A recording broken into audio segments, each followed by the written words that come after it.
குளத்தில் குடிக்கவே நீரெடுக்க விடாத நீ அவன் குளிக்கவில்லை என்றும் ஆடை அழுக்காக இருக்கிறது என்றும் சொல்லுவதற்கு யோகிதை இருக்கிறதா எண்ணிப்பார். அனுமதிச்ச பின்னால் கேளு இந்த கேள்வியை. நீ அனுமதிச்சும் அதுக்கப்புறம் அழுக்காக குளிக்காமல் இருந்தால் கேளு. நீ குடிக்கவே நீர் எடுக்க விடாத உனக்கு இந்த கேள்வியை கேட்பதற்கு யோகிதை இருக்கிறதா? முதல் கேள்வி. அடுத்து கேட்கிறார், கல் இறக்கிறத பற்றி சொல்கிறாங்க. அப்போது கல் இறக்குவதும் அதனால் அந்த கீழ் ஜாதி, கல் குடிக்கிறவன் எல்லாம் கீழான மக்கள் என்று கருதுகிறாயே. கல் கடை ஏலம் எடுத்தவன் யார்? அவன் பெரிய ஜாதியா? அதை விற்று லாபம் சம்பாதிக்கிறவன் உயர் ஜாதியா? அதை ஏலத்துக்கு விடுற அரசாங்கத்தை நாம் எப்படி கருத்தில் எடுத்துக்கொள்வது? இதெல்லாம் சொல்லிவிட்டு சொல்லுகிறார், அது ஏற்றுக்கொள்ள முடியாது. அது இல்லாமல் நீ பிராந்தி குடிக்கிறவனுக்கு பின்னால் கையை கட்டிட்டு துரன்னு பின்னாலேயே போயிட்டுருக்கிற நீ கல் குடிக்கிறத பற்றி பேசலாமாங்கிறார். ஏன்னா ஆங்கிலேயன் ஆட்சி காலம். இவர் சொன்னார், காங்கிரஸ் தேர்தல் நிற்காத கட்சி, இதில் எதுக்கு நீ வகுப்பாரி உரிமை கேட்குறேன்னு கேட்குறாரு. அட வேறு வேலைக்கெல்லாம் வச்சுக்குவேன், இதுக்கு மட்டும் என்ன? ஏன்னா பெரியார் அப்போது கதர்கடையில் தான் தலைமையேற்று நடத்திய கதர் போர்டில் உற்பத்தி நிலையங்களிலும் விற்பனை நிலையங்களிலும் வகுப்புரிமையை பின்பற்றி கொண்டு இருக்கிறார். 23லேருந்து பண்ணிகிட்ருக்காரு. அதில் 50 விழுக்காடு பார்ப்பன இல்லாத மக்களுக்கு இருக்க வேண்டும் என்று தொடங்கி அதெல்லாம் செஞ்சுக்கிட்டே இருக்கார். அவர் நடைமுறையில் கொண்டு வந்திருக்கிறார். ஜாதி செருக்கு என்பது பிராமணரிடம் மட்டும். அப்போ பிராமணர் என்ற சொல்லத்தான் 26 பாதி வரைக்கும் பயம், அப்புறம் தான் பார்ப்பனர்னு வருது. பிராமணரிடம் மட்டும் இருப்பதாக சொல்லுவது பிசகு. ஏன் பிராமணர் அல்லாதாரிடமும் ஏன் பஞ்சமர் என்று சொல்லப்படுவோர் மத்தியிலும் இந்த ஜாதி செருக்கு இருக்கிறது, அவங்ககிட்ட இருக்குது. இப்போ நாம் பார்த்துருப்போம், சில உள்ளொதுக்கீடெலாம் அந்த சிக்கல்லாம் நம்ம கேள்விப்பட்டிருப்போம். மனிதனுக்கு மனிதன் தொடக்கூடாது, கண்ணில் படக்கூடாது, தெருவில் நடக்கக்கூடாது, கோயிலுக்குள் போகக்கூடாது, குளத்தில் நீரெடுக்கக்கூடாது போன்ற கொள்கையில் தாண்டவமாடும் ஒரு நாட்டை பூகம்பத்தால் அழிக்காமலோ, எரிமலையின் நெருப்பு குழம்பால் எரிக்காமலோ, சமுத்திரத்தால் மூழ்கச் செய்யாமலோ, சண்ட மாருதத்தால் தூளாக்காமலோ, பூமி பிளவில் அமிழச் செய்யாமலோ விட்டிருப்பதை பார்த்த பின்னரும் கூட கடவுள் ஒருவர் இருக்கிறார் என்றும் அவர் நீதிமான் என்றும் சர்வ தயாபரர் என்றும் யாராவது சொல்ல வந்தால் அவர்களை என்னவென்று சொல்லுவதென்று நீங்களே முடிவு செய்து கொள்ளுங்கள். அவ்வளோதான். அது தமிழில் பாடினால் போதாது, தமிழனுக்காக பாடு, தமிழனுக்கு வேண்டியதை பாடு, தமிழனை முன்னேற்றப்பாடு. அதுதான் வேணும் எனக்கு. சுயமரியாதை இயக்கம், செயல்பாடு, அணுகுமுறை, 2 செய்திகள் இதில். வெறும் சுயமரியாதை இயக்கம் மட்டுமல்ல, அது கொண்டிருந்த செயல்பாடு, அது செயல்படுத்திய செயல்பாடுகள், அதில் அதன் தலைமை காட்டிய அணுகுமுறை, இந்த 2 செய்திகளும் சேர்த்து தான் நாம் இதில் பேச போகிறோம். சுயமரியாதை இயக்கத்தை பற்றி ஒரு நூலினை உங்களுக்கு தெரியும், இப்போ அண்மையில் நடந்த ஜீவா தொடர்பாக நடந்த ஒரு இது ஈரோட்டு பாதை என்கிற ஒரு நூலினை மா இளஞ்செழியன் ஒருத்தர் அவர் எழுதுகிறார். அவர் ஒரு திராவிடர் கழகத்தில் இளைஞராக செயலாற்றியவர். அவர் பச்சைப்பெண் கல்லூரியில் முதல்வராக இருக்கிறார், பேராசிரியராக இருக்கிறார். அதற்கு எதிர்வினையாகத்தான் அவர் ஈரோட்டு பாதை சரியா என்று ஜீவானந்தம் எழுதினார். அதை 4 கட்டங்களாக அவர் சுயமரியாதை இயக்கத்தின் பணிகளை பிரிக்கிறார். முதல்ல சுயமரியாதை இயக்கம் தொடங்கியவுடன் பொருள் தெரியாத சடங்குகளை கைவிடுதல், மூட நம்பிக்கைகளுக்கு எதிரான பரப்புரை. அடுத்து அந்த ஜாதியத்தை கட்டி காக்கிற பெண் விடுதலையை குறித்த பரப்புரை. 3வது கட்டத்தில்தான் மதத்தின் மீதான விமர்சனம். 4வது கட்டம் பொது உடைமை என்ற பரப்புரை. இப்படித்தான் அவர் அதை பிரித்து அதை பற்றி சொல்லுகிறார். இப்போ அதன் மீது அவர் எழுதினதுக்கெல்லாம் ஒரு பதிலாகத்தான் அவர் எழுதி போய் அது ஒரு பெரிய விவாதமாயிற்று. இப்போ அதே மாதிரி நாம் பார்க்கலாம். சுயமரியாதை இயக்கத்தை பெரியார் தொடங்கிய போது இந்த சுயமரியாதை இயக்கம் தொடங்கினதுக்கே ஒரு சிக்கல். என்றைக்கு தொடங்கப்பட்டது? அது பலவேறு கருத்து வேறுபாடுகள் உண்டு. ஏன்னா ஒரு நாளைக்கு ஒரு அலுவலகம் போட்டு ஒரு பெயர் பலகை வைத்து எல்லாம் அழைப்பதெல்லாம் கொடுத்து தொடங்கப்பட்ட இயக்கம் அல்ல சுயமரியாதை இயக்கம். அப்படியெல்லாம் எந்த தொடக்க விழாவும் இல்லை அதுக்கு. அதுதான் சிக்கல். அதனால தான் யாரோ ஒன்றை பேசுகிறார். அதை நம்ம திராவிட இயக்க எழுத்தாளர் திருநாவுக்கரசு அவர்கள், அப்போது பெரியாரோடு இணங்கிய சிங்காரவேலர், இவரெல்லாம் குடியரசு தொடங்கிய நாள் தான் சுயமரியாதை இயக்கம் தொடங்கிய நாள் என்பது அவர்களுடைய கருத்து. குத்தூசி குருசாமி போன்றவர்கள் எல்லாம் பெரியார் காங்கிரஸை விட்டு வெளியேறிய நாள் தான் சுயமரியாதை இயக்கம் தொடங்கிய நாள் என்று அவர்கள் ஒரு பக்கம். ஆணைமுத்து அவர்கள் இன்னும் ஓராண்டு தள்ளி 10வது பார்ப்பனலாதார் மாநாடு மதுரையில் நடந்தது. அந்த மாநாட்டின் அன்றுதான் தொடங்கப்பட்டது சுயமரியாதை இயக்கம். அவர் ஒன்றை எழுதி கொண்டிருக்கிறார். ஆனால் ஆணைமுத்து அவர்களுடைய கருத்தை பற்றி ஆழமாக நாம் அதற்கு பதில் உரைக்கணும். ஆனால் அந்த மாநாட்டுக்கு வருவதற்கு பல அறிக்கைகளை பெரியார் எழுதுகிறார்கள். சுயமரியாதை சங்கத்தார் அனைவரும் வர வேண்டும், சுயமரியாதை இயக்கத் தோழர்கள் பெருமளவில் பங்கேற்க வேண்டும், அறிக்கையெல்லாம் அதுக்கு முந்தைய விடுறாரு. எப்படி இருந்தாலும் இப்படிப்பட்ட இருக்குது. இப்போ நாம் குடியரசு தொடங்கிய நாளை தான், அந்த ஏடு தொடங்கிய நாளை சுயமரியாதை இயக்கம் தொடக்கமாக நான் கருதுகிறேன். அப்படி நினச்சிக்கிட்டு நாம் பேசுவோம், அப்புறம் பின்னால் முடிவு பண்ணுவோம். அந்த சிக்கல்லாம் நமக்கு ஒன்றும் இல்லை. அப்போது அந்த குடியரசு அவர் தொடங்கிய போது, அந்த தொடங்கிய நாளிலிருந்து தான் பெரியார் அந்த கருத்தில் இருந்தாருன்னா இல்லை, அதற்கு முன்னால் இருந்து அந்த கருத்துகள் அவரிடம் ஊடாடி கொண்டே இருந்திருக்கிறது. இன்னும் காங்கிரஸ்காரராக இருந்தபோது 1922 திருப்பூர் மாநாடு. திருப்பூர் மாநாட்டில் கோயில் நுழைவை பற்றிய ஒரு தீர்மானம் கொண்டு வருவதற்கு முயற்சிக்கிறார்கள். அதை தடுக்கிறார்கள், எதிர்க்கிறார்கள். எதிர்த்தவரில் முக்கியமானவர் 1939 கோயில் நுழைவு போராட்டம் நடத்தியதாக சொல்லுகிற வைத்தியநாத ஐயர். உங்களுக்கு மனு சாஸ்திரம் தெரியுமா, ராமாயணம் படித்திருக்கலான்ற கேள்வியெல்லாம் கேட்டு தான் எதிர்க்கிறார். பெரியார் அதற்கு சொல்லுகிறார், இல்லை அப்படி அது சொல்லுமானால் அதைத்தான் எரிக்க வேண்டுமே தவிர இந்த கோரிக்கையை நாம் நிராகரிக்க முடியாதுன்னு பெரியார் பேசுகிறார். அதிலிருந்து தான் தொடங்குது மனு சாஸ்திரம், ராமாயணம் எரிக்கப்பட வேண்டும் என்பதை 1922 திருப்பூர் மாநாட்டு பொதுக்கூட்டத்தில் பெரியார் பேசுகிறார். அதிலிருந்து கூட அந்த சிந்தனை வந்து விட்டது என்று கருதலாம். அதற்கு பின்னால் அப்படியே பார்த்துட்டே வந்தீங்கன்னா 1925 ஜூன் மாதம் ஒரு மாநாடு, ராமநாதபுரம் மாவட்ட காங்கிரஸ் மாநாடு. அதற்கு பெரியார் தலைமை தாங்குகிறார். ஏன்னா அப்போ தமிழ்நாடு காங்கிரஸ் கமிட்டியினுடைய பொதுச் செயலாளர். அதற்கு முந்தித்தாண்டு தலைவர், அந்த ஆண்டு பொதுச் செயலாளர் இருக்கிறார். அவர் தலைமையில் பள்ளத்தூரில் நடக்கிறது, காரைக்குடிக்கர்கள் இந்த பள்ளத்தூரில். அது ராமநாதபுரம் மாவட்ட மாநாடு. அந்த மாநாட்டின் உரையில் ஒரு பகுதியை மட்டும் நான் சொல்ல விரும்புகிறேன். அதில் தீண்டாமையை குறித்து பெரியார் பேசுகிறார். அந்த உரையிலேயே சூத்திர பட்டத்தை பற்றி பேசுகிறார். இந்து என்றால் திருடன் என்று இருக்கிறது அதில் பேசுகிறாரு. தீண்டாமை கொடுமைகளை பற்றி அதை கிண்டலும் கேலியுமாக பலவற்றை அதில் பேசுகிறார் அவர்.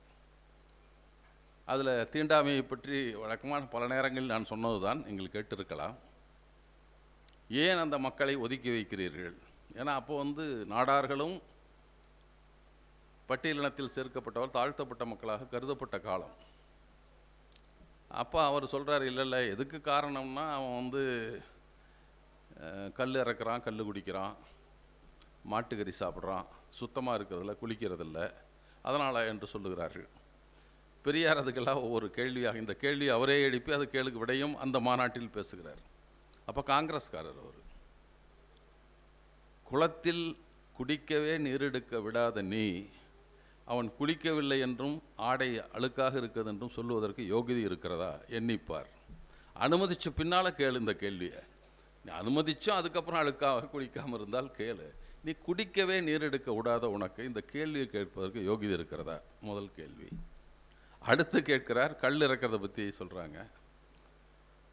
அப்போ கல் இறக்குவதும், அதனால் அந்த கீழ் ஜாதி, கல் குடிக்கிறவன் எல்லாம் கீழான மக்கள் என்று கருதுகிறாயே, கல்லுக்கடை ஏலம் எடுத்தவன் யார்? அவன் பெரிய ஜாதியா? அதை விற்று லாபம் சம்பாதிக்கிறவன் உயர் ஜாதியா?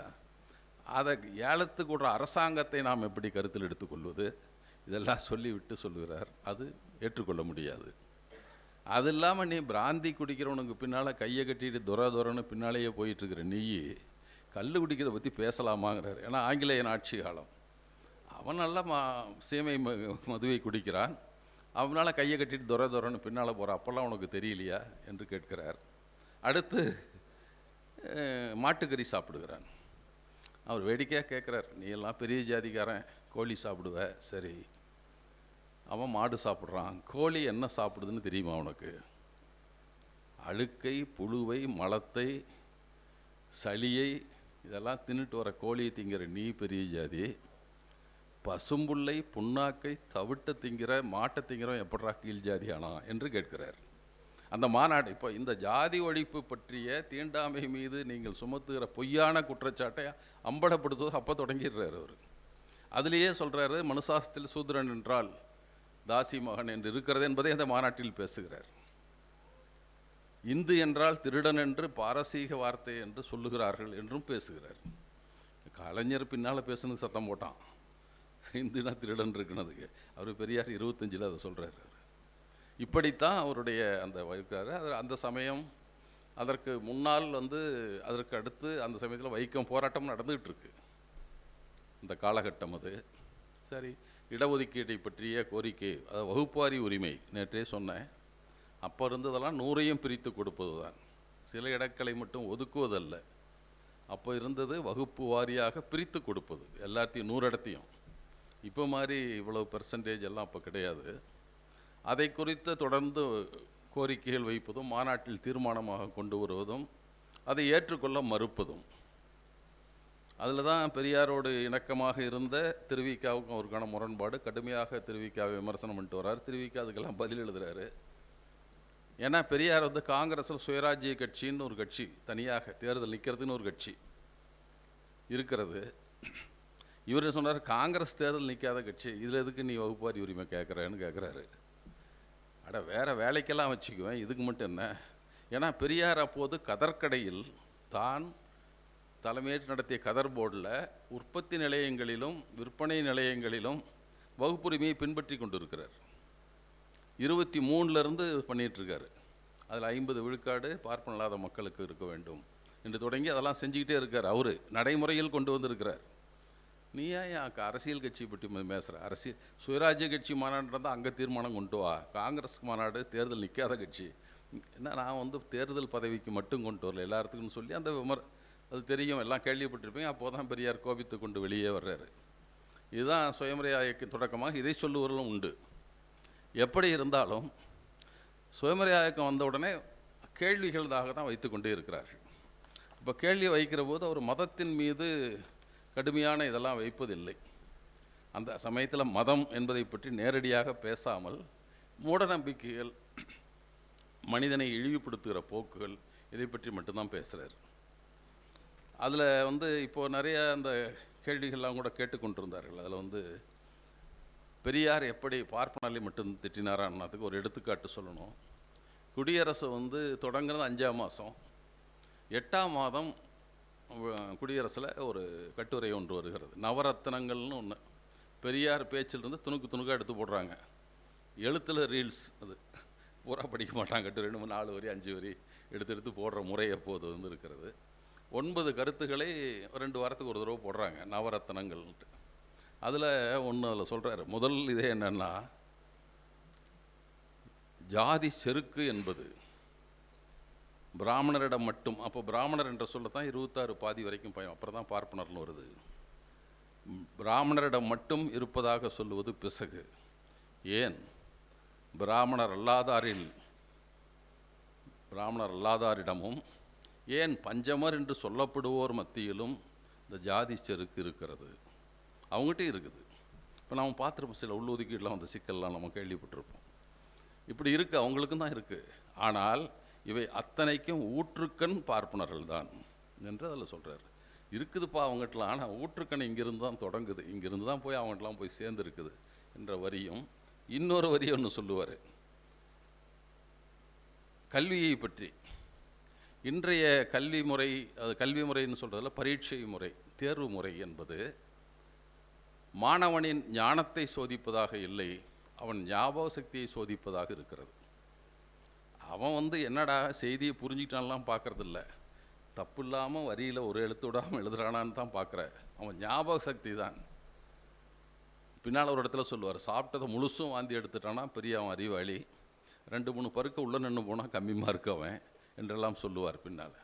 ஆனால் அந்த மாதிரி அப்படியே வாந்தி எடுக்கிறோம் தான் புத்திசாலின்னு நினச்சிட்டு இருக்க என்று சொல்லி பின்னால் சொல்கிறாரு. இன்னும் ஒரு 2 ஆண்டுக்கு பின்னால் இன்றைய பார்ப்பனர்கள் தங்களுக்கு வசதியாக மதிப்பெண் என்பது தான் மாணவனை, அப்போ மார்க், அது மார்க்குன்னு தான் சொல்லலாம், மதிப்பெண்ணு சொல்கிறேன், மார்க்கு தான் மாணவனுடைய தகுதிக்கான அளவுகோலாக கருதி கொண்டிருக்கிற முறையை காப்பாற்றி வைத்து கொண்டு தங்கள் மனப்பாடம் செய்யும் குலத்தொழிலை கொண்டிருப்பவர்கள் அதை மட்டும் மார்க்கை மட்டும் சிறந்ததுன்னு சொல்லிட்டு ஏமாற்றிட்டு இருக்கான் என்று அதை பேசுகிறார் அவர். இப்படி தான் அவர் அதை அந்த தொடக்கத்திலே இதை வச்சதாக செய்திக்காக மட்டும் சொல்கிறேன். அப்போ வந்து அவர் என்ன சொல்கிறாருன்னா, ஆதிக்கத்திற்கு எதிர்ப்பான தொடக்கம் தான். பார்ப்பனர், பணக்காரர், படித்தவர்னு ஒரு ஆணவம், ஆண்கள் என்ற அதிகாரங்களை எதிர்த்து அப்போது பேச தொடங்குகிறார்கள். அப்போ அவர் சொல்கிறார், இந்த இயக்கத்திற்கு என்று வகுத்திருக்கும் கொள்கைகளில் நாத்திகம் ஒரு கொள்கையாக குறிப்பிட்டிருக்கவில்லை. அதான் அவர் ஆரம்பிக்கிறார். சுயமரியாதை இயக்கத்தில் சகல மதக்காரர்களுக்கும் சகல அபிப்பிராயக்காரர்களுக்கும் இடம் உண்டு. அதன் கொள்கை இவ்வளவுதான். மனித சமூகத்திலுள்ள குருட்டு பழக்க வழக்கங்களையும் மூட நம்பிக்கைகளையும் விளக்கமறியா சடங்குகளையும் அவற்றிற்காக செய்யப்படும் சடங்குகளையும் ஒழித்தல், ஜாதி மதம் வகுப்பு ஆகியவற்றின் பேரால் உள்ள பேதங்களையும் சமூகத்துறையிலும் பொருளாதாரத்துறையில் இருந்து வரும் உயர்வு தாழ்வுகளையும் அகற்றி மக்கள் யாவரும் ஒரே சமூகம் சகோதரர் என்று சொல்வது தான். அவ்வளோதான். எனக்கு அது எல்லா மதத்துக்காரனும் வரலாம், இதில் கடவுள் எல்லாம் இல்லைன்ற கருத்துலாம் இப்போ கிடையாது என்பதாகத்தான் அவர் தொடங்குறார் அந்த இயக்கத்தை. இப்போ அவர் 25, 26ன்னு வச்சுங்க, அது நமக்கு தேதியை பற்றி கவலை இல்லை. இதற்காக பலரையும் உடனிணைத்து கொண்டு தான் போகிறார். எல்லாரையும் 100க்கு 100 டெஸ்ட் பண்ணிவிட்டு அப்படி தான் செய்துட்டார், அப்படிலாம் கிடையாது. வாப்பா வந்து நம்மோட இரு, பாரு கொஞ்ச நாளைக்கு, நீ ஒரு பக்கம் உனக்கு பட்டதை பேசு. இந்த கருத்தின் மீது தான் கராராக இப்படி தான் பேசுனதெல்லாம் வகுக்கவில்லை.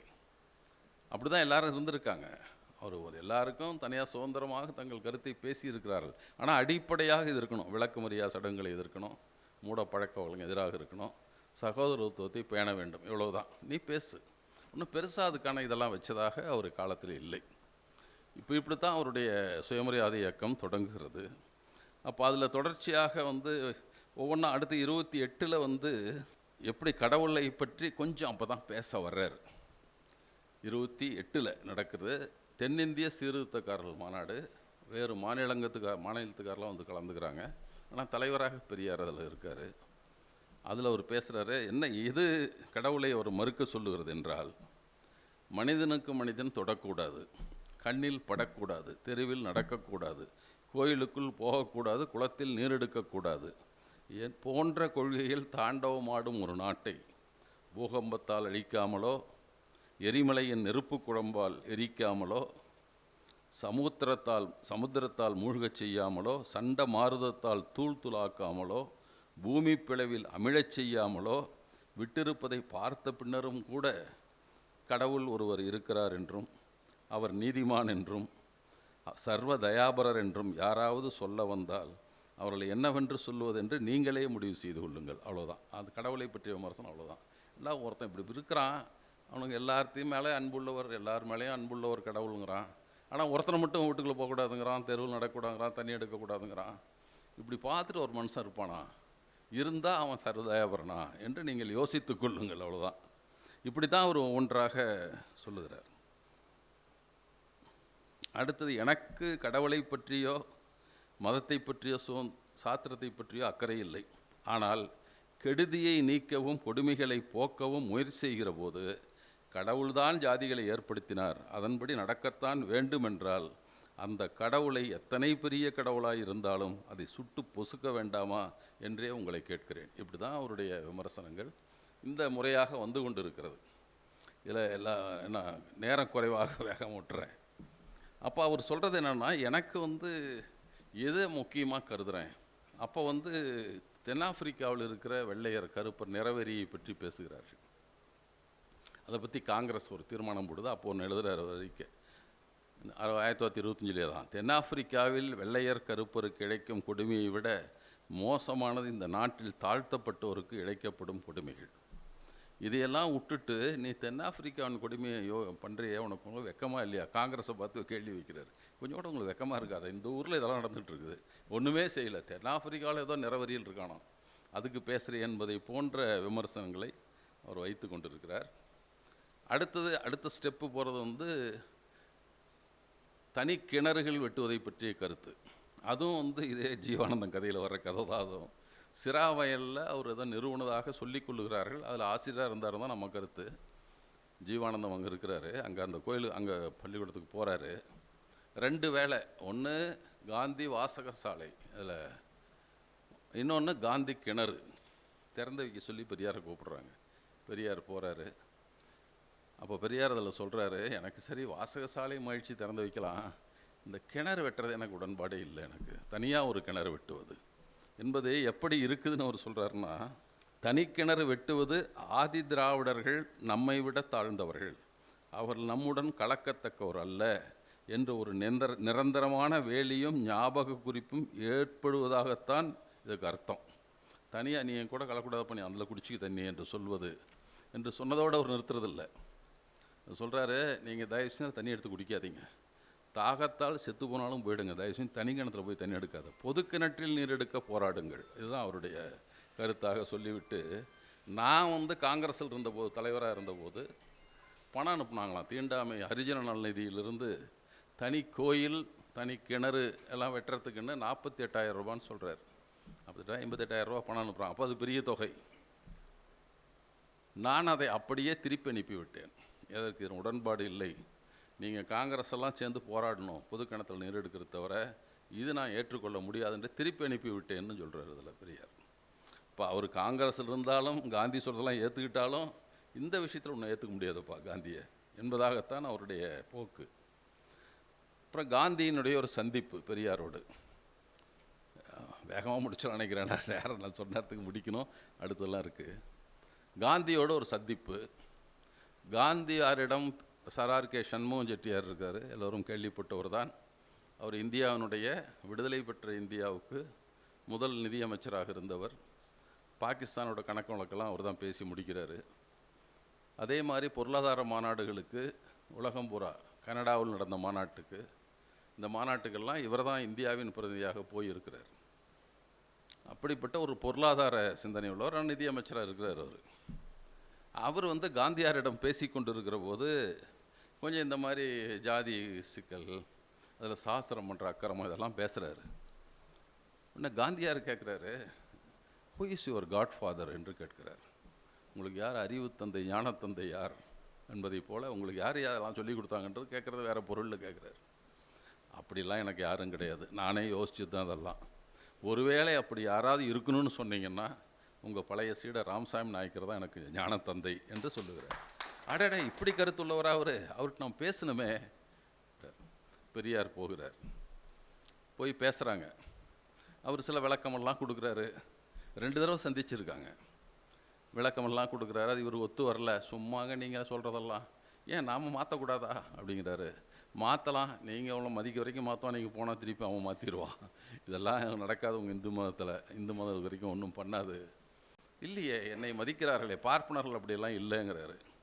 பாப்பான்லாம் யோகிய பசங்க அவனுங்களான்ற மாதிரி தான் சொல்கிறாரு. ஏன் நல்ல பாப்பானே இல்லையா? எனக்கு யாரும் தெரியலங்கிறாரு. ராஜாஜி இருக்கார் கூட.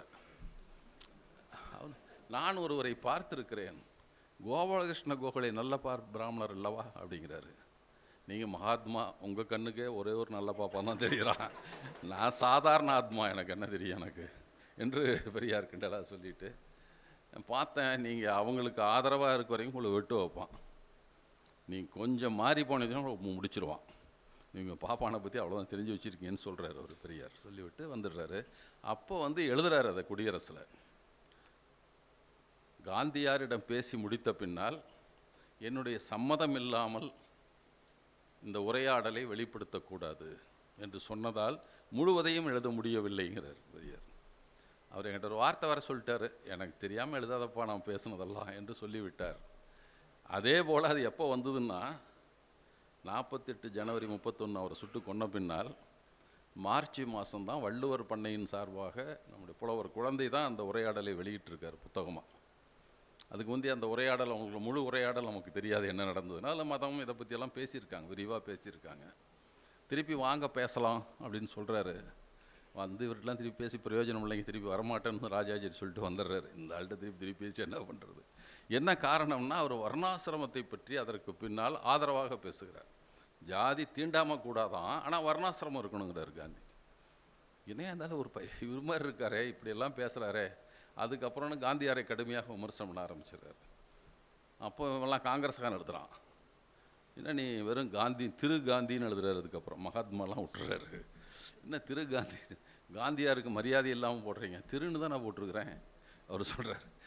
அவர் மேலே மகாத்மாலாம் போயிடுச்சு. அவர் வேடிக்கையாக சொல்கிறான், கூட்டங்களில் காங்கிரஸ்காரங்க தோணும் மகாத்மான்னு சொல்லணும். சும்மா ஆத்மாவே என்ன இல்லைங்கிற மகாத்மா வேறு எனக்கு அப்படின்னு தான் பெரியார் சொல்லிட்டு போயிட்டே இருப்பார். எனவே அவர் அதுக்கப்புறம் திரு காந்தியார் தான். அதுக்கப்புறம் மகாத்மா என்ற சொல்லை அவர் கையாள்வதே இல்லை. அப்படி தான் அவர் இருந்திருக்கிறாரு. இது இந்த காலகட்டத்தில் காந்தியவரோட முரண்படுகிறார். அது வரைக்கும் காங்கிரஸ் தன்னை காந்தியுடையவராக தான் நினச்சிட்ருக்காரு. ராட்டை படம் போடுறாரு, குடியரசு அட்டையில் ராட்டை இருக்கும், காந்தி இருப்பார், எல்லாம் இருப்பாங்க. அதுக்கப்புறம் முடிச்சிடுறாரு, காந்தி தூக்கிடுறாரு. போய் சந்திச்சுட்டு வந்த போல் காந்தி படம் தூக்கிடாங்க, எதுக்கு அந்த மேலே வந்தாலும் படம்னா முடிச்சிடுறாரு. அந்த மாதிரி ஒரு போக்கு மாறுகிறது அந்த சமயத்தில். காந்தியார் மீது வைத்திருந்த நம்பிக்கை, நீ எல்லாம் அவன் கையால் ஆகிட்டாருங்கிறாரு. அவ்வளோதான், பாப்பானுக்கு ஆளாயிட்டார் அவன். காந்தியாருக்கு கேட்குறாங்க, காந்தியார் தன்னை ரிஷியாக கருதி கொண்டு இருக்கிறார். இந்த ரிஷி வேஷம் போடுவதற்கே ஒரு நேரம் சரியாக இருக்கிறது அப்படிங்கிறாரு. இன்னொன்று, 2 பேர் அவர் பெரிய மனுஷன் ஆகியிருக்கான். தென்னாட்டு பார்ப்பனர்களும் வடநாட்டு பனியாக்களும் அவர்களை மகாத்மா ஆக்கி விட்டுட்டார்கள். அதை காப்பாற்றினா போதுன்றது மட்டும் நிலைக்கு அவர் வந்துட்டார். அவருக்கு நான் பெருசாக எதிர்பார்க்க முடியாதெல்லாம் எழுதுகிறார். அதுக்கு அப்படின்னா அந்த பொருள்பட எழுதுகிறார். இந்த 31 முதல்ல மாநாடு 29 சுயமரியாதை இயக்க முதல் மாநில மாநாடு நடக்கிறது. அந்த மாநாடு செங்கல்பட்டு மாநாடு தீர்மானங்கள்லாம் நம்ம எல்லாம் கேட்டிருப்பீங்க. இந்த தீர்மானங்கள்லாம் பல தீர்மானங்களை அப்போதைக்கு அது பெரிய புரட்சிகரமான தீர்மானங்கள் தான் அத்தனையும். அந்த அப்போதே பெண்களுக்கான உரிமைகள் அதை பற்றியெல்லாம் இப்போ பேசுகிறாங்க. அந்த மாநாட்டுக்கு அடுத்து 2வது மாநாடு ஈரோட்டில் நடக்கிறது, 1930 நடக்குது. அதற்கு முந்தையே அந்த முதல் இதுலேயே ஜாதி பட்டங்களை விட்டுறணும். பெரியார் 1927 டிசம்பர் 7 இதழில் மட்டும்தான் ஈவே ராமசாமின்னு ஒரு ஆசிரியர். அதற்கு முந்தி எல்லாமே ஆசிரியர் ஈவே ராமசாமி நாயக்கர் தான் வந்துட்டுருக்கு. தன்னுடைய ஜாதி பட்டத்தை அப்போ விட்டுறாரு. ஆனால் அதுக்கப்புறம் 2 ஆண்டு கழித்து நடந்த மாநாட்டில் தான் தீர்மானம் போடுறாங்க, மக்கள் தங்கள் பெயர்களோடு ஜாதி அல்லது வகுப்பை காட்டுவதற்காக சேர்க்கப்படும் பட்டங்களை விட்டுவிட வேண்டும் என்று மாநாடு பொதுஜனங்களை கேட்டுக்கொள்கிறது அப்படின்றது. ஜாதி அல்லது சமய பிரிவுகளை காட்டும் குறிகளை யாரும் அணிந்து கொள்ளக்கூடாது என்றும் கேட்டுக்கொள்கிறது என்று அதில் தீர்மானம் கொண்டுறாங்க. அப்போ முதல்ல அந்த மாநாட்டு தலைவராக இருந்தவர் WPS சவுந்தரபாண்டிய நாடார். அப்போது அவர், நான் முதல்ல நாடார் என்ற என்னுடைய இந்த ஜாதி பெயரை விட்டொழிக்கிறேன்கிறாரு. அப்புறம் ராமச்சந்திர சேர்வை என்பவர், அவர் என்னுடைய பட்டத்தை விட்றேங்கிறாரு. அப்புறம் தொடர்ந்து குடியரசில் போட்டு வர்றாரு, தங்கள் ஜாதி பட்டத்தை விட்டோர்னு டெய்லி பட்டியல் வந்துக்கிட்டே இருக்குது. ஒவ்வொரு தடையும் அப்படி தான் செய்கிறாரு. பிராமண சடங்குகளை விளக்கியோர்னு ஒரு பட்டியல் போட்டே இருக்கார். இனிமேல் பாப்பானை கூப்பிட்டு அந்த சடங்கு செய்யாத, சடங்கு செஞ்சால் கூட பரவாயில்ல, வேடிக்கையாக கூட சொல்கிறார். இங்கே சேலத்தில் ஒரு திருமணம் நடக்குது. சேலம் வரதராஜன் நாயுடுனுடைய மைத்துனருடைய வீட்டில் திருமணம். நான் போயிருந்தேன், பார்த்தேன், அங்கே பார்ப்பனர் இல்லை, அவங்க ஜாதிக்காரர் தான் உட்கார வச்சுருந்தார். ஒருத்தர் சொல்லிகிட்டு இருந்தார், பார்ப்பானை விட 3 மடங்கு பருமனான பூணூலை போட்டுக்கொண்டு அவனுடைய 5 மடங்கு சத்தமாக சமஸ்கிருதத்தில் மந்திரம் சொல்லிக்கொண்டு அவர் எழுதுகிறார் பெரியார். அவன் பூணூல் அவன் மாதிரி 3 மடங்கு பெருசாக இருந்துதான். அவன் சமஸ்கிருதம் 5 மடங்கு பெரிதாக சத்தம் போட்டு மந்திரத்தை சொல்லி கொடுத்தான். இதாயா நம்ம பார்ப்பானை ஒழிச்சது, அவன் சடங்குகள் எல்லாம் ஒளியா, நீ பாப்பானை மட்டும் நீக்கிட்டா போதுமா என்று அப்போதெல்லாம் விமர்சனம் எழுதுகிறார். அந்த அடிப்படையில் நடந்த ஒரு திருமணம் ஒன்று 28 நடக்குது. சுக்குலநத்தம் என்கிற ஊரில் நடந்த ஒரு சுயமரியாதை இயக்கத்தை சார்ந்தவர் தன்னுடைய ஒரு திருமணம் நடத்துகிறாரு. அது எப்படின்னு வச்சுங்க, பெரியார் முடிஞ்ச வரைக்கும் நம்மளால் வந்த வரைக்கும் அவனை ஏற்றுக்கலாம், 100% பார்த்தா இருக்க மாட்டான் அவனுன்ட்டு. அந்த திருமணத்தில் என்ன வேடிக்கைன்னா, மணமகனுக்கு 2 மனைவிகள் உட்கார்றாங்க மேடையில். ரத்னம்மாள் இன்னொருத்தர் பேர் என்னமோ 2 பேர். 2 பேரும் நண்பர்கள், இளம் வயசுலேருந்து ஒன்றா இருக்கிறாங்க, கூடவே இருக்கிறாங்க. அவங்க 2 பேரும் பேசிக்கிறாங்க, நம்ம கல்யாணம் பண்ணால் ஒரு ஆளை தான் கல்யாணம் பண்ணிக்கணும்னு பேசிக்கிறாங்க. அவங்க பிடிவாதம் பிடிக்கிறார்கள் தன் தந்தையிடம். நாங்கள் 2 பேரும் அவர் தான் ஒரு ஆளை தான் கல்யாணம் பண்ணிக்குவோம். 2 பேரையும் வந்து பெரியார் பரவாயில்ல 2 பேரும் ஒத்துக்கிட்டா எனக்கு ஒன்றும் பிரச்சனை இல்லைங்கிறாரு பெரியார். ஏதாவது ஒன்று சுயமரியாதை திருமணம் நடத்தினா சடங்கு இல்லாமல் நடத்துகிறான் அப்படிங்கிறதான் அவருக்கு, பார்ப்பனர் இல்லாமல் எந்த சடங்கும் இல்லாமல். அதை பற்றி விரிவான கட்டுரையெல்லாம் வந்திருக்கு. அவங்க வந்து துவைத்த சட்டையை போட்டு கொண்டு வந்தாங்க, அதாவது புது துணி கூட இல்லை, அப்படி வர்றாங்க. அது என்ன ஒரு பெரிய சிறப்புனா 1928, இன்றைக்கு 98 ஆண்டுகளுக்கு முன்னால் மணமகள் வந்து பெரியாருக்காக ஒரு பாடலை எழுதி அதை முதலில் பாடி பெரியாரை வரவேற்கிறார். ஒரு பாட்டு பாடுறாங்க அந்த அம்மா, மணமகள் வரவேற்கிறாங்க, அவங்களே பாட்டு பாடுறாங்க. பாட்டு பாடி, ஏன்னா அவங்க குடியரசு வாசகர் எழுதுகிறாங்க, அவர் குடியரசு வாசகர் என்பதாலே அவங்க தொடர்ந்து குடியரசை படிக்கிறாங்க. அதனால் பெரியார் கருத்துகளோடு ஒரு பாட்டை எழுதி, மணமகன் வீட்டார் மட்டுமில்லை மணமகளும் அப்படித்தான் இருக்கிறாங்க, அவங்க ஒரு பாட்டு பாடி பெரியாரை வரவேற்கிறாங்க. பெரியார் போகிறாரு. திருமணத்தை நடத்துகிற போது ஒன்று வருது, அது எப்படியெல்லாம் சமாளிச்சுட்டு அதை கொண்டு போயிருக்கான்றதாக சொல்கிறேன். அப்போது தாலி கட்டி 7 ஸ்டெப் நடந்து வாங்குறாரு. பெரியார் சொல்கிறாரு, அதை சொல்லிவிட்டு தாலி எடுத்து கொடுக்குறாரு, கட்ட சொல்லிவிட்டு பிராக்கெட்டில் போடுறாங்க, இது ஒருவேளை சட்ட சிக்கல் வந்து விடலாம் என்பதால் அந்த சப்தபதி நடக்க சொன்னோம் என்று அதில் வருது. அப்படி தான் பரவாயில்ல, இப்போ 7 ஸ்டெப் வச்சுருப்பான், நாளைக்கு இது செல்லாதுன்னு வர சொல்லலாம்னு சொல்லுவான். பின்னால் வருது அந்த கதையெல்லாம். ஆனால் அப்போ பெரியார் சொல்கிறார், அதற்காக நடத்துகிற கல்யாணம். உடனே ஒருத்தன் பக்கத்தில் பாருங்கள் எப்படி இருக்கான்னு, எங்கள் பையனும் கல்யாணம் பண்ணுறாங்க, பொண்ணை கூட்டி வந்துடுறாங்க, நீங்கள் பண்ணி வைக்கிறான், கூட்டு வா அப்படிங்கிறாரு. உடனே அங்கே இன்னொரு திருமணம் பெரியார் நடத்துகிறாரு. அதுக்குள்ளே மதுரையிலிருந்து கல்யாணத்துக்கு வந்தவர், எங்கள் பையனுக்கு அடுத்த மாதம் தான் வச்சுருக்கேன், நீங்கள் வந்தீங்கன்னா இன்றைக்கே நடத்திடலாங்க பையனுக்கு. மதுரை கூட்டி போகிறாங்க பெரியாரை. அங்கே ஒரு அதுக்கு முந்தி ஒருத்தன் வர்றான், எங்கள் வீட்டில் கல்யாணம் பண்ணுங்கிறான், இருப்பா நான் மதுரைக்கு போயிட்டு வந்து பண்ணுறேன். போயிட்டு வந்து திரும்ப இங்கே 4 மணிக்கு, சாயந்தரம் 4 மணிக்கு ஒரு திருமணம். அப்போ நேரமெல்லாம் பார்க்காத இந்த குடியரசு செய்த வேலைகள் தான் இதெல்லாம் சொல்கிறேன். எப்படி நடக்குதுன்னா, அவன் செய்கிறான் நம்மளும் செஞ்சுட்டு போகலாம். அதில் பெரியார் வேடிக்கை எழுதுகிறார், ஒரே ஒரு சடங்கு மட்டும் விடாமல் நடந்து கொண்டிருந்தது. அது காலையில் ஆரம்பித்தது, ராத்திரி 8 வரைக்கும் சாப்பிட்டு கொண்டிருக்க சடங்கு. எல்லாம் சாப்பிட்டுக்கிட்டே இருந்தாங்க. அவ்வளவு செலவு பண்ணி அவர் நடத்துனாரா. நாங்கள் இடத்த பார்க்குறப்போ, நான் அங்கே பக்கத்தில் இருக்க ஒரு ஊருக்காக ஒரு பொதுக்கூட்டத்துக்கு போனோம். ஆமணக்கு நத்தம்னு ஒரு ஊரில் கூட்டம். இது சுக்கல் நத்தை தாண்டி தான் போகணும். இந்த சுக்கல் நத்தன்னு பேரை பார்த்த உடனே சொன்னோம், அடடே இது வந்துங்க அப்படி. ஆமாங்க, முதல் சுயமரியாதை திருமணம் நடந்த ஊருங்க இது அப்படின்னு சொன்னோம். அப்போ ஜீப்பில் ஒருத்தர் என் கூட வர்றேன்னு கேட்டார், ஏறிக்கிங்கன்னு ஏற்றிட்டு போகிறோம். நான் தாங்க அந்த முதல் சுயமரியாதை திருமணத்தினுடைய மகங்கிறார் அவர் இருக்கார் அங்கே. நான் தாங்க, எங்கள் அப்பாவுக்கு தான் கல்யாணம் நடந்ததுங்க இந்த. ஓஹோ அப்படின்ட்டு போயிட்டு திரும்பி வந்து அவங்க வீட்டுக்கெல்லாம் போனோம். முன்னால் திரும்ப நடந்த இடத்த காமிச்சார். பெரிய இடம், பெரிய வீடு அவங்களது. கொஞ்சம் ஆல்ட்ரு பண்ணி கட்டியிருந்தாங்க. கொஞ்சம் வசதியான ஆளுங்க தான் அவங்க. இப்படியான சுயமரியாதை திருமணமும் இப்போ தொடர்ந்து நடக்க தொடங்கி விடுகிறது. மெல்ல மெல்ல சடங்குகளை தவிர்த்த திருமணங்கள் எதுவுமே இல்லாமல், நேரத்தை பற்றி கவலை இல்லாமல் அது ஒரு பக்கம் நடந்துக்கிட்டே இருக்கு. அடுத்து நான் சொல்கிறது, அடுத்து வந்து பெரியார் நினைக்கிறார் ஒவ்வொன்றா. ஏன்னா பெரியார் எப்பயும் வந்து கடைசி வரைக்கும் முடிஞ்ச வரைக்கும் தள்ளிட்டு போகலாங்கிறது தான் அவருடைய கருத்தாக இருக்கும். அடுத்து 2வது தீர்மானத்தில் அப்போ தான் ஒரு தீர்மானம் போடுறாங்க, இனிமேல் நம்ம இந்த முதல்லையும் வந்து அந்த சடங்குகளை பற்றி, கோயில் அர்ச்சகனை பற்றி ஒரு தீர்மானம் போடுறாங்க. 2வது மாநாட்டில் ஒரு தீர்மானம் போடுறாங்க, வேத புராண ஆதிக்கத்தை ஒழிக்க வேண்டும், அதெல்லாம் இருக்குது. அவர் போடுறாரு, வணங்குவோருக்கும் வணங்கப்படுவதற்கும் மத்தியில் தரகரையோ பூசாரியோ ஏற்படுத்துவது சுயமரியாதைக்கு விரோதம் என்றும், தெய்வ வணக்கத்திற்கு பணம் செலவு அனாவசியம் என்றும் இந்த மாநாடு கருதுகிறது. பூசாரிகளுக்கு தற்காலம் விடப்பட்டிருக்கும் மானியங்களை ரத்து செய்ய வேண்டும் என்றும் மாநாடு கேட்டுக்கொள்கிறது. ஏன்னா ஐயருங்கள்லாம் பூஜை பண்ணுறதுக்கு மானியம் நிறையப்பா எல்லாம் விட்டு வச்சுருப்பான், அதை கேட்குறாங்க. அப்புறம் சொத்துரிமை, வாரிசு, இதெல்லாம் வந்து தொடர்ந்து பெண்களுக்கான உரிமைகளை பற்றி. அப்போ இல்லாத உரிமை வந்து மனவிலக்கு உரிமை இல்லை, தத்தெடுக்கும் உரிமை பெண்களுக்கு இல்லை. பெண்கள் வந்து பெண் குழந்தைகளையும் தத்தெடுக்க முடியாது, பெண்களும் தத்தெடுக்க முடியாது. ஆண்கள் தான் தத்தெடுக்க முடியும், ஆண் குழந்தை தான் தத்தெடுக்க முடியும். அப்போ ரெண்டும் கேட்குறாரு. அதே மாதிரி குழந்தைகள் கார்டியனாக இருக்கணும்னா, செத்து போனால் அப்பாவுக்கு அப்புறம் அம்மா கார்டியனாக இருக்க முடியாது. இப்போ நேச்சுரல் கார்டியன்னு சொல்கிறாங்க, அப்போல்லாம் இருக்க முடியாது. பெண்களுக்கு கார்டியன் பாத்தியம் வேண்டும்னு ஒரு தீர்மானம், இதெல்லாம் அதில் போடுறாங்க. அப்புறம் வந்து எந்த பொதுக்கூட்டங்களிலும் ஆரம்பத்திலாவது முடிவிலாவது ராஜ வணக்கம், கடவுள் வணக்கம், தலைவர்கள் வணக்கம் ஆகியவைகள் செய்யும் காரியத்தை விட்டுவிட வேண்டும் என்று இந்த மாநாடு தீர்மானிக்கிறது. இனிமேல் வந்தப்போ அப்போ எல்லாம் அரசரை வாழ்த்தி தான் பாடுவாங்க. பெரியார் காங்கிரஸ் மாநாடு 1922 ஏதோ ஒரு மாநாடு சென்னையில் நடக்குது. எப்போவுமே கவர்னர் மாநாட்டுக்கு வருவாங்க. காங்கிரஸ் மாநாடு கவர்னர் வருவார்.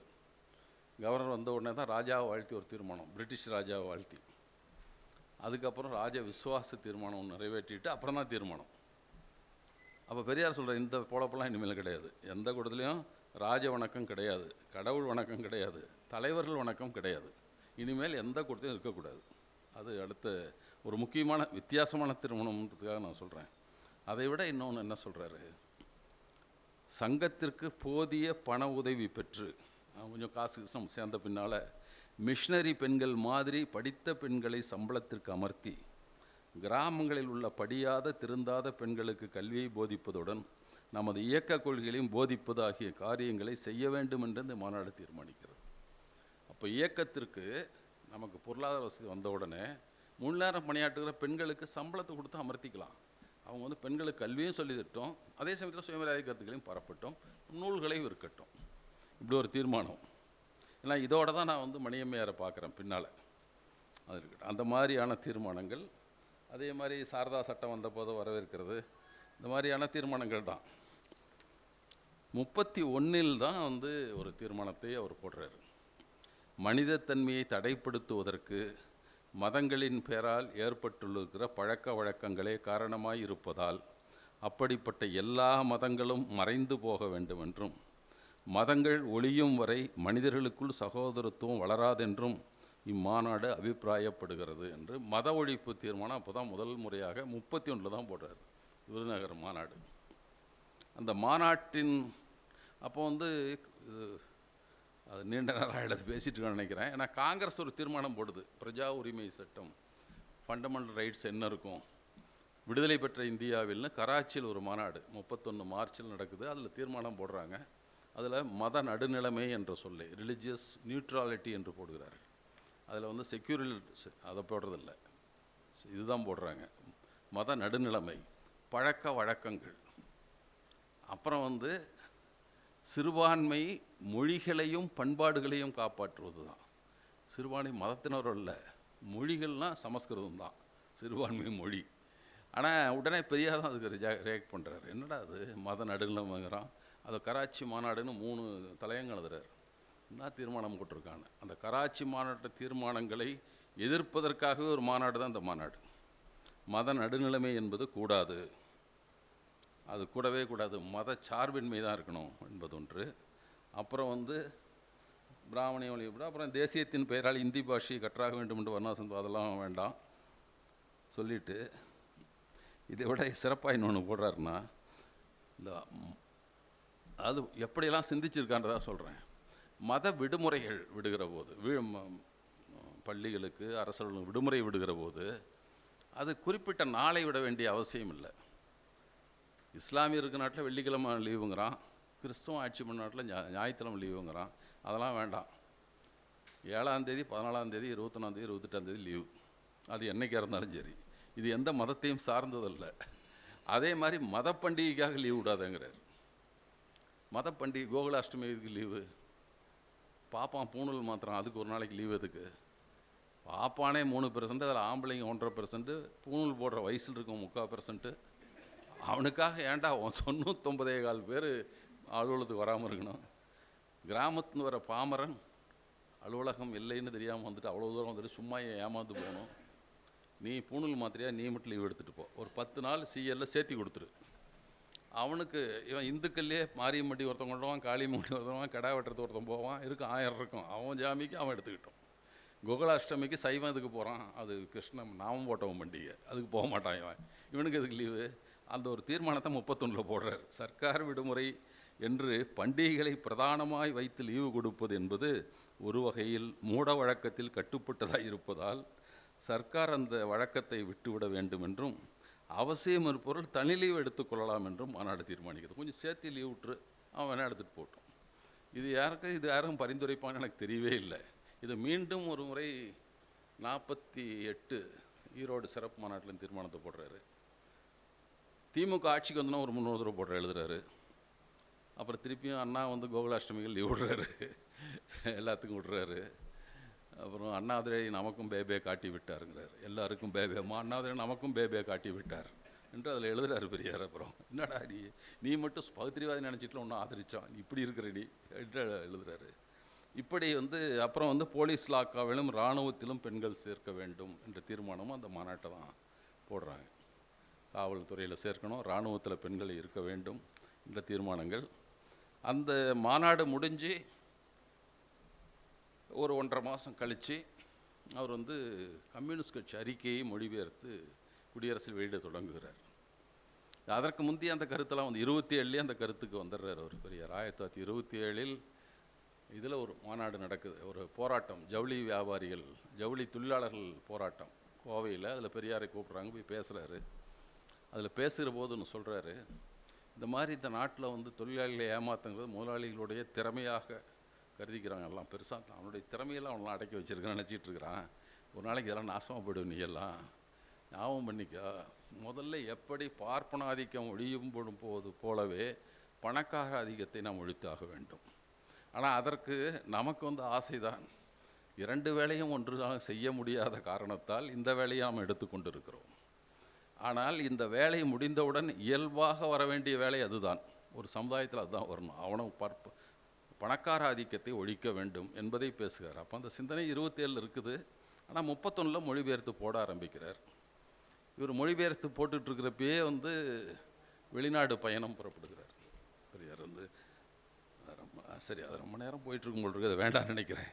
சுருக்கமாக இதுதான் நடந்துகிட்ருக்கு. அப்புறம் வந்து வெளிநாட்டு பயணம் என்பது நம்மளால் 3 நாள் இதுக்கு போய்ட்டுருவான். எங்கேயாவது ஃப்ரான்ஸில் ஒரு சந்தைக்கு 2 MP அனுப்புவான், போய் ஃப்ரான்ஸை வென்று வந்தவரே வருகன்னு போஸ்ட் அடிச்சிருவான். 3 நாள் தான் போயிட்டு வருவான். அதான் அரசாங்க செலவில் போயிட்டு வருவான். பெரியார் 1931 டிசம்பர் 11 இங்கேருந்து புறப்பட்டு 1932 நவம்பரில் தான் வந்து இங்கே இறங்குறார். 7 11 மாதம் உலக நாடுகளில் பயணம் செய்கிறார். குறிப்பாக சோஷலிச நாடுகளுக்கெல்லாம் போகிறார் அவர், அல்லது அந்த இயங்குகிற சோஷலிச அமைப்புகளை போய் சந்திக்கிறார் பெரியார். எல்லா நாடுகளுக்கும் போகிறாரு, அங்கெல்லாம் போய் சந்திக்கிறார், எல்லாத்தையும் சந்திக்கிறார். அது ரஷ்யாவில் மட்டும் 3 மாதங்கள் இருக்கிறார். அந்த கூட்டு பண்ணையெல்லாம் போய் பார்க்குறாரு, 3 கல்லூரிகளை போய் பார்க்குறாங்க. நான் வந்து அந்த ஒரு அயல்நாட்டு பயணங்கள் இருக்குது, அதில் படித்தா தெரியும் அவர் எப்படியெல்லான்ட்டு. எப்படி அந்த பயணங்களில் ஒவ்வொரு நாளும் டைரி எழுதிட்டே வர்றார். அவர் சிலதெல்லாம் கிண்டலாகவும் எழுதுவார், ஆனால் பெரியாருக்கே உள்ள நக்கலாக எழுதுவார் சிலதெல்லாம். ஈரோட்டில் ஒருத்தன், ஒரு புதுசாக கொஞ்சம் அதிகாரத்துக்கு வந்த ஒருத்தன், அவன் கடைக்கு ஒரு இடைஞ்சலாக இருக்குது, ஒரு கோயில் இருக்கிறது, ரோடு உள்ளே போகிறதுக்கு. உடனே அவன் என்ன பண்ணுறான், அந்த ஒரு கோயில் இடைஞ்சலாக இல்லை, ஒரு கடை இடைஞ்சலாக இருக்குது. இதாவது நான் வெஜிடேரியன் விற்கிறான், பக்கத்துலேயே விநாயகர் கோயில் இருக்குது, அது எப்படி அந்த கடையை தள்ளி வைக்கணுங்கிறான். சரி, உடனே எல்லாம் சேர்ந்து என்னடா பிரச்சனையாக இருக்குது பெரிய மனுஷன் சொல்கிறாங்க, தள்ளி வச்சிடுறாங்க. அப்புறம் இவர் கவலைப்படல, ஒரு ரோடு வந்துருச்சு. அவர் பெரியார் எழுதுறாரு, அந்த பெரிய மனிதரை தெரிந்து வைக்கிறார், விநாயகருக்கு மோப்ப சக்தி 15 அடிகளுக்கு தான். அந்த முன்னே பேசாமல் இருந்துட்டான். அப்போ ஹோட்டலில் வச்சுட்டான்டா, விநாயகனுக்கு அப்படிக்காதா, பக்கத்து அடிக்கு இல்லை 50 அடிகள், முதல்ல 15 அடிகள் இருக்குது, 50 அடிக்கு தான் மோப்ப சக்தி என்பதை அறிந்து கொண்ட பெரிய மனிதர், அங்கே மட்டும் தள்ளி வச்சா போதுன்ட்டான். இப்படியெல்லாம் கிண்டல் அவர் எழுதுறது. அவர் தலைவர்கள் முதல் வாளர்கள் வரையும்பார், நம்ம தொண்டர் தலை முதல் வாள் வரைன்னு தான் சொல்கிறோம். தலைவர்கள் முதல் வாளர்கள் வரை அப்படியே ஏற்றுக்கொண்டார்கள் எழுதுவார். அவருடைய அந்த நடை, அந்த எழுத்துக்கள்லாம் அவ்வளோ கிண்டலாக அதை எழுதி கொண்டிருப்பார். அப்புறம் வந்து கம்யூனிஸ்ட் கட்சி அறிக்கையை மொழிபெயர்த்து வெளியிடுகிறார், தொடர்ந்து வெளியிட்டிருக்காரு. அந்த ஒரு பகுதி முடிக்கிறப்ப தான் அவர் வெளிநாட்டு பயணம் தொடங்குகிறார். முதல்ல எகிப்து இப்படி போயிட்டு அங்கே துருக்கி போய் அங்கேருந்து தான் கடல் வழியாக ரஷ்யாவுக்குள்ளே போகிறார். அதற்கு முந்தைய சில பேர் இங்கிருந்து அவருக்கு அறிமுக கடிதத்தை கொடுக்குறார்கள். ரஷ்யாவுக்கு போகிறார், ரஷ்யாவில் இருக்கார். அங்கேருந்து London, England, Germany, France, Spain, எல்லா நாடுகளுக்கும் போகிறார். அங்கேருந்து எல்லா அமைப்புகளையும் போய் சந்தித்து விட்டு திரும்பி வர்றார். அந்த அப்படியே மலேசியா வழியாக வந்து இலங்கை வழியாக இந்தியாவுக்குள் வர்றார். திரும்பவும் இலங்கையில் வந்து அப்போது அங்கே இருக்கிற சிங்கள அமைப்புகள்லாம் இவரை கூப்பிட்டு வரவேற்பு கொடுக்குது. அப்போ சிங்கள அமைப்புகள் வரவேற்பு கொடுக்குறார்கள். அப்போ வந்து 32 வர்றபோது வடக்கு இருக்கிற பக்கத்தில் நம்மளும் இங்கேருந்து போனோம் சுயமரியாதை இயக்கம் வச்சிட்ருக்கிறான். தமிழ்நாட்டிலேருந்து போய் ரப்பர் தொழிலுக்காக போன மலையக தமிழர்கள் அது சுயமராய இயக்கத்தை மெல்ல கட்டி பழைய ஈழத்தமிழர்கள் மத்தியிலும் அது போயிருக்குது. அங்கே மட்டுமே ஒரு 10 ஊர்களில் பெரியாருடைய கூட்டங்கள் நடக்குது, சந்திப்புகள் நடக்கிறது. எல்லாம் முடிச்சுட்டு அப்புறம் வர்றாரு இங்கே. அது ஒரு அந்த கட்டத்திற்கு பின்னால் சுயமரியாதை இயக்கம் தொடர்ந்து இயங்கிக் கொண்டிருக்க வேலை தான் இந்திய எதிர்ப்பு. அது வரைக்கும் முற்று முழுதாக சமூக திருத்தங்கள் மட்டும்தான். பெண் விடுதலை, ஜாதி ஒழிப்பை தொடர்ந்து அதை பேசிய வண்ணம் இருக்கிறார். ரெண்டுக்கும் வித்தியாசம் இல்லை. ஜாதி ஒழிப்பு ஒன்று தான், ஏன் பெண் விடுதலையும் ஒன்று தான். பெண் அடிமைத்தனம் என்பதே ஜாதியை காப்பாற்றுவதற்கு கொண்டு வந்தது தான். இப்படி தான் அவருடைய கருத்தாக இருக்குது. அதைத்தான் பேசி கொண்டு இருக்கிறார். அப்புறம் பொது உடைமை கருத்துக்களை ஏற்றுக்கொண்டவராக இருக்கிறார். 38 தான் இவர் நீதி கட்சி மிக வேகமாக 38 பேச ஆரம்பிச்சிடறாரு. நான் எப்போ சாகுனோ தெரியல, அதுக்குள்ளே எல்லாவற்றையும் சொல்லிவிட வேண்டும், அவர் அப்போ பேசுகிறாரு 38. அதனால் இப்போதே எல்லாத்தையும் பேசிடுறேன், அப்போ நடைமுறைக்கு கூட வரட்டும், நான் என்ன மாற்றம் ஏற்பட வேண்டும் அதில் அழகாக சொல்லுவார். எனக்கு ஒன்றும், நான் ஒரு சுதந்திர மனிதன், எனக்கு சுதந்திரமான சிந்தனை, சுதந்திரமான அனுபவம், சுதந்திரமான அறிவு இருக்கிறது. இதை கொண்டு இந்த நாட்டில் என்ன மாற்றம் நடந்தால் அது சிறப்பாக இருக்கும் என்று எனக்கு பட்டதை உங்கள் முன்னால் வைக்கிறேன்.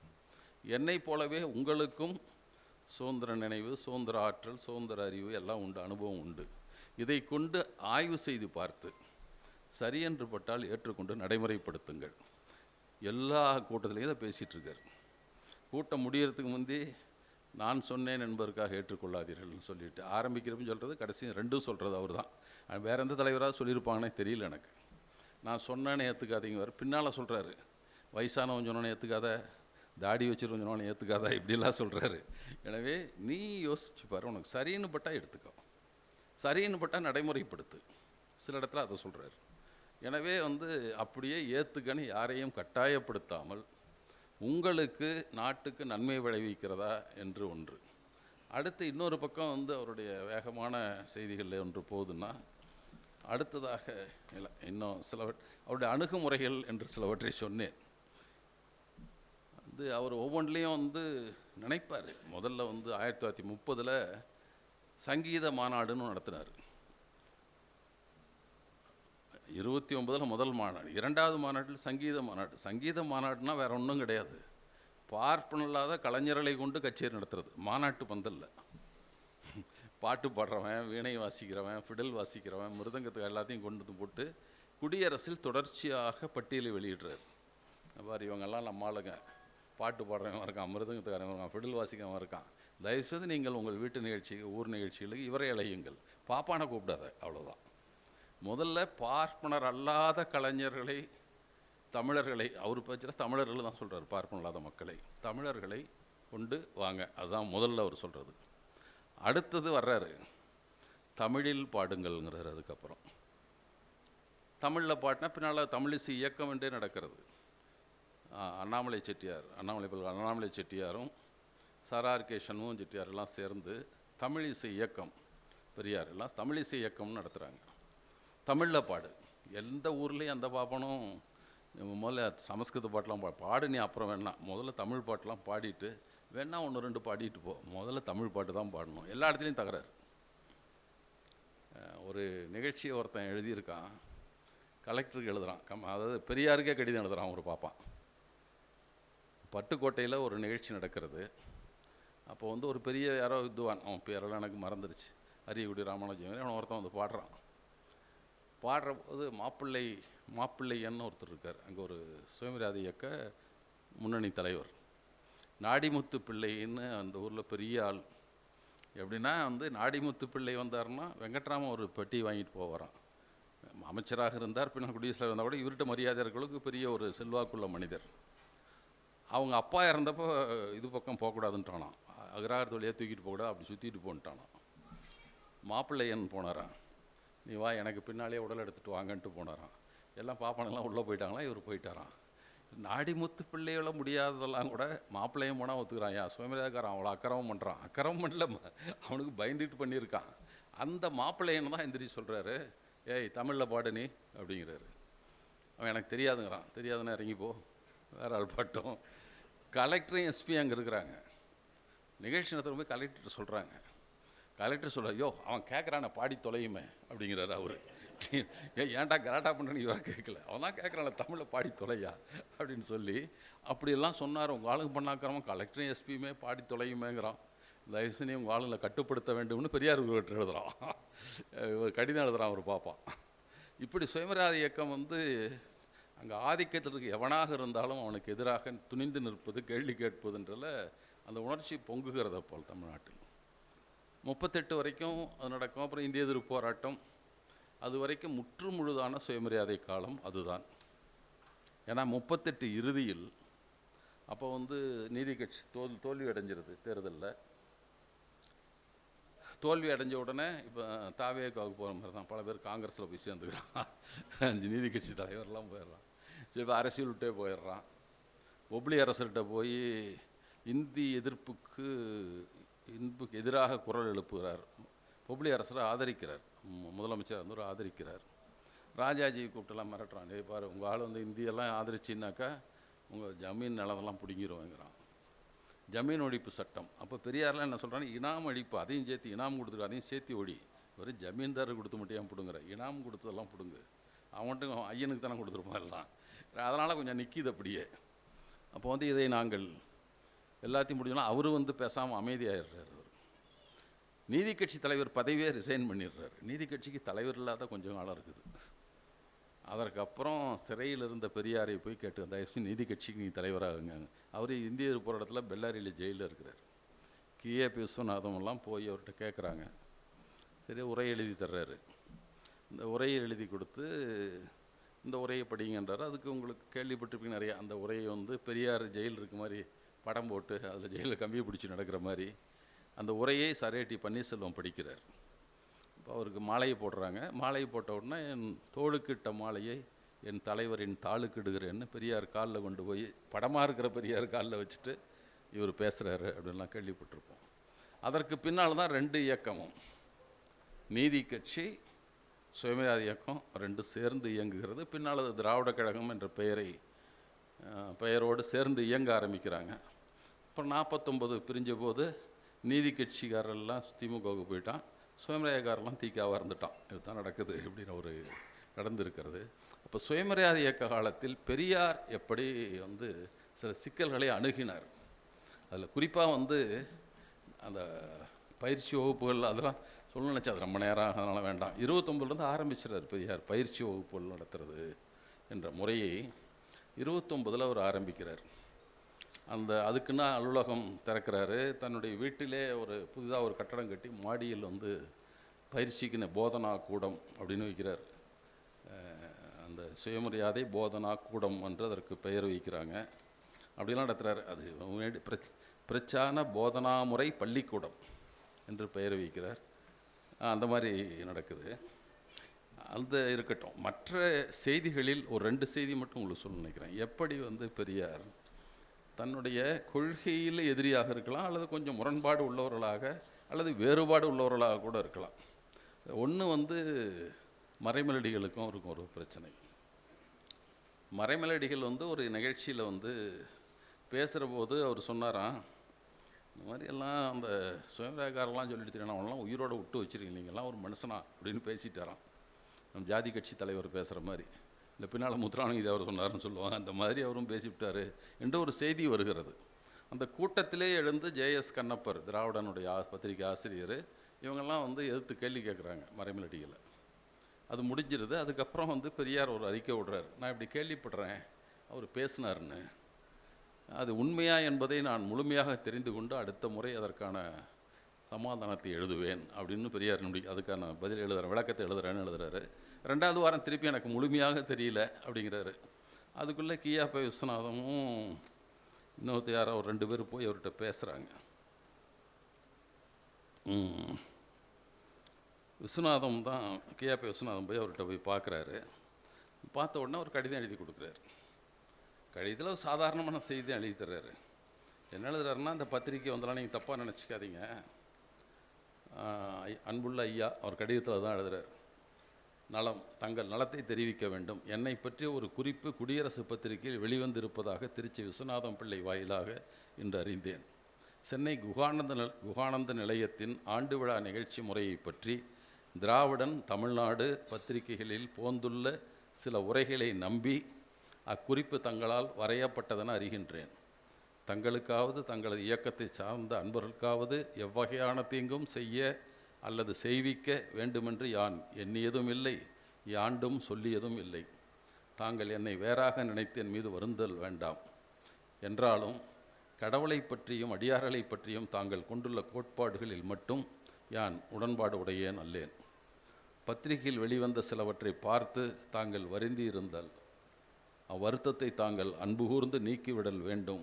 தமிழ் மக்கள் முன்னேற்றத்தின் பொருட்டு தாங்கள் செய்து வரும் நன்முயற்சிகள் இனிது நடைபெறுகன்னு ஒரு கடிதம் எழுதி தர்றார். நம்ம ஆளுங்களுக்கு குடியரசு வார பத்திரிகையாச்சே என்னைக்கிடா வர்றதுன்ட்டு கியா விஸ்வநாதன் கொண்டு போய் திராவிடன் பத்திரிகை ஆசிரியர் கண்ணப்பன்ட்ட கொடுக்குறாரு.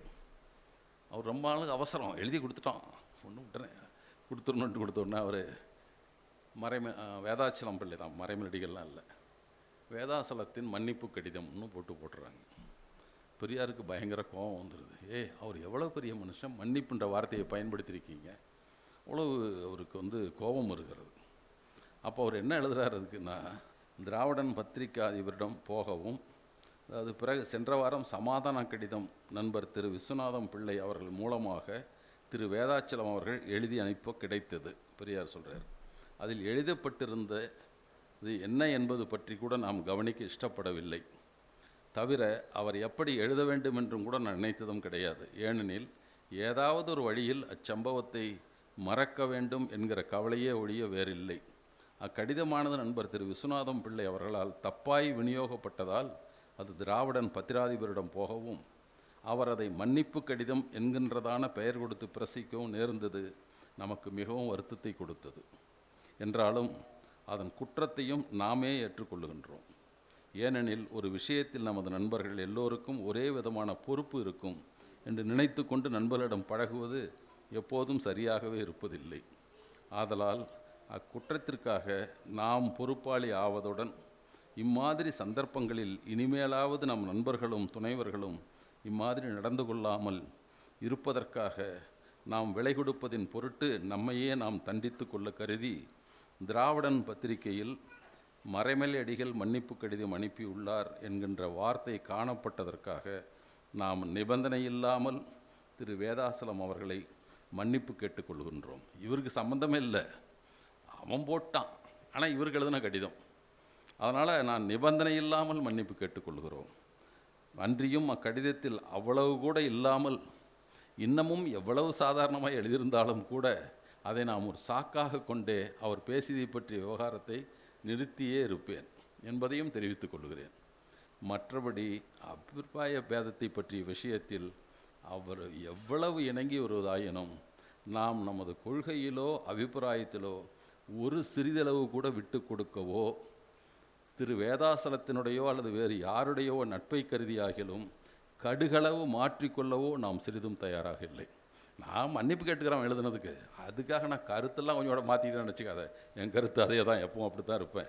ஏனெனில் ஆயிரக்கணக்கான வருஷங்களாய் நமது நாட்டில் தோன்றிய சீர்திருத்தக்காரர்களின் உழைப்புகள் பலன் தராததற்கு காரணமே இவ்விட்டு கொடுக்கும் தன்மையும் தாட்சண்யமும் ராஜதந்திர செருகியும் தான் என்பது நமது முடிவு. ஏன் நாசமாக போயிட்டோம்னா நமக்கு விட்டு கொடுக்குற தன்மைன்னு விட்டு கொடுக்குறது, தாட்சண்யம் பார்க்குறது, இதனால தான் நான் வெற்றி அடையவே முடியல. நான்லாம் எதுக்கு விட்டு கொடுக்க தயாராக இல்லை. எங்கள் ஆளுங்க பண்ணது தப்பு, மன்னிப்பு கடிதம்னு போட்டுருக்கூடாது, அதுக்கு மட்டும் மன்னிப்பு கேட்டுக்கிறேன். இது ஒரு செய்தி. இன்னொன்று, நம்முடைய சோமசுந்தர பாரதியார் காங்கிரஸில் இருக்கார். காங்கிரஸில் அவர் அந்த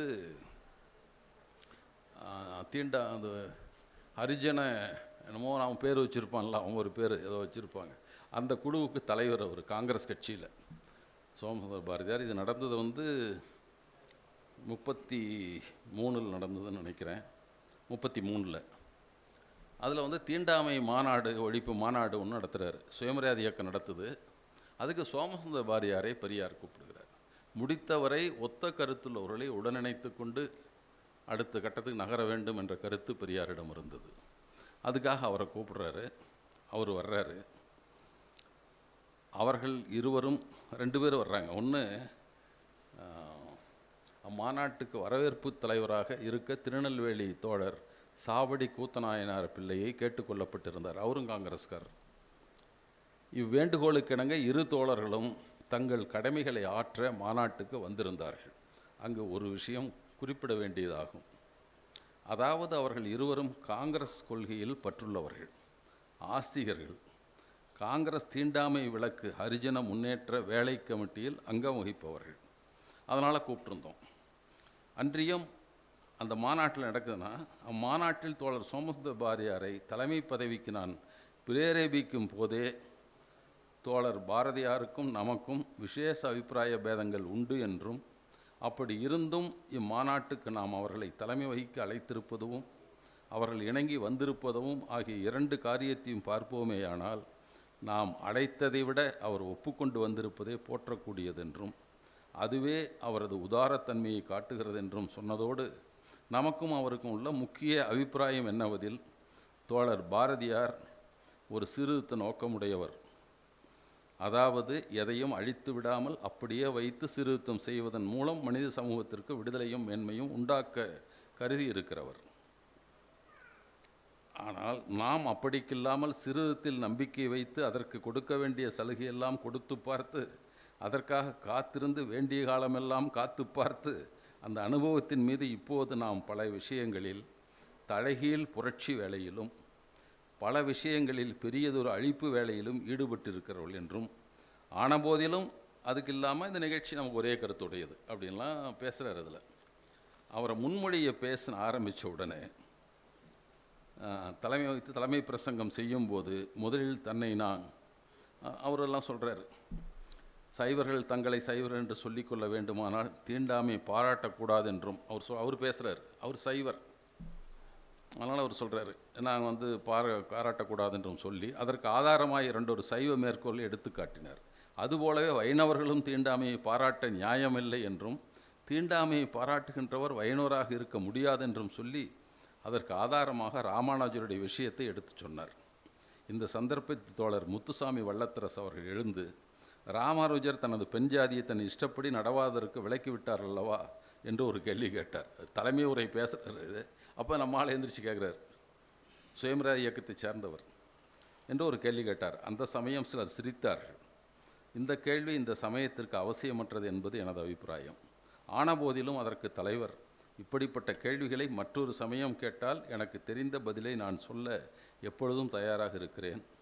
ஆனால் இது சமயமல்ல என்பதாக சொல்லிவிட்டு, ஆனபோதிலும் இந்த கேள்விக்கு பதில் சொல்லுவதாக சொல்லி, ராமானுஜர் சுயமரியாதை கொள்கை பிடித்தான் நடந்தார் என்றும், தனது மனைவியார் நடத்தை பிடிக்காவிட்டால் அவர் என்ன செய்வது என்று யோசித்துத்தானே தானே தனது மனைவி விட்டு நீங்கி கொண்டாரே ஒழிய தனது மனைவியை நீக்கிவிடவில்லை என்றும் சொன்னார்.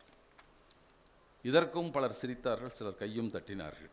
அப்போது பாரதியார், பரிகாசம் செய்பவர்கள் பரிகசிக்கப்படுவார்கள் என்பதாக ஒரு பழமொழி உண்டு அப்படின்னு சொல்கிறாரு.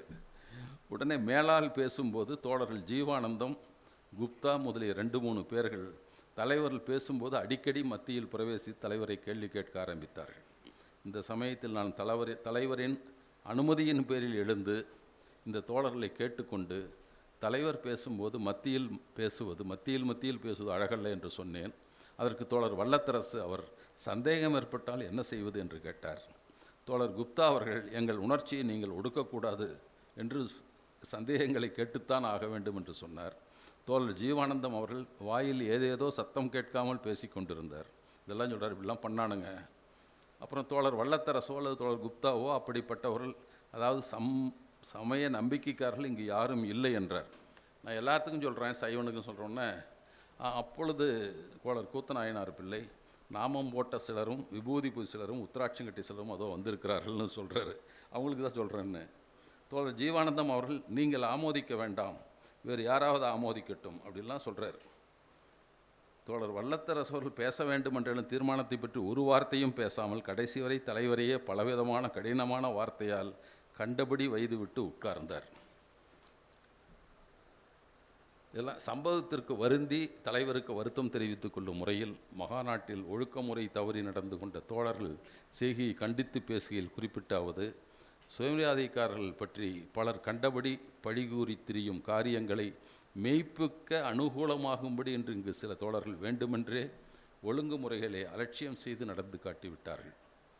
தலைவரை பற்றி நான் பிரேபிரிக்கும் போது எல்லா விவரங்களையும் தெரிவித்திருக்கிறேன். இம்மாதிரி மனப்பான்மையுள்ள தோழர்களுடன் இனி ஒத்துழைப்பதனால் நன்மையை விட கெடுதியே அதிகம் ஏற்படும் என்று தோன்றுகிறது.